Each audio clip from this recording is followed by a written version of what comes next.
चैत मास नमी तिथि आयल, शुभ दिन सुंदर भेल रे।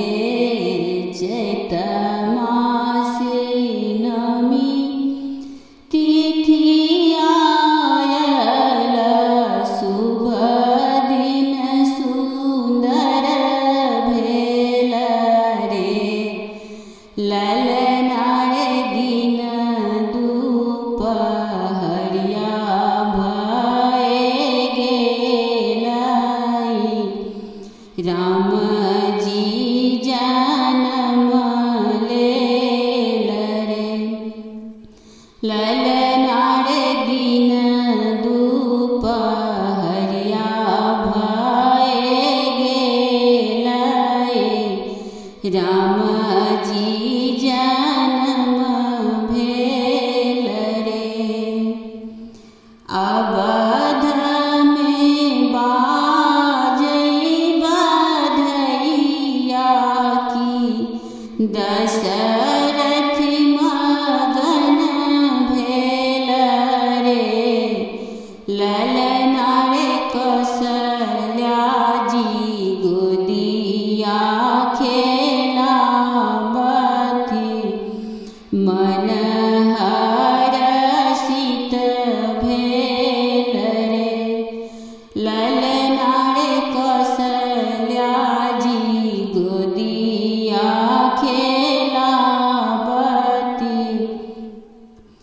मन हरषित भेल रे।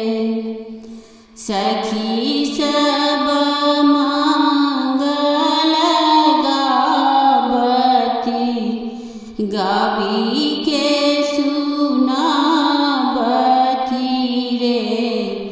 ललनारे चहुदिस बाजै बांसुरी की, मन उल्लास भेल रे।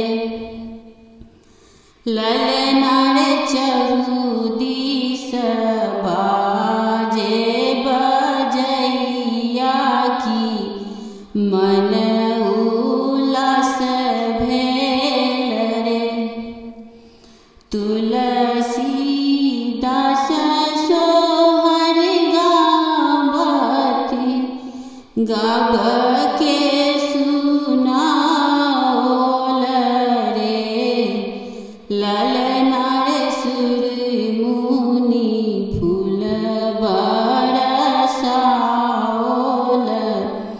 जय जय सुनावत रे। ललनारे सुर मुनि फूल बरसाओल, जय जय सुनावत रे।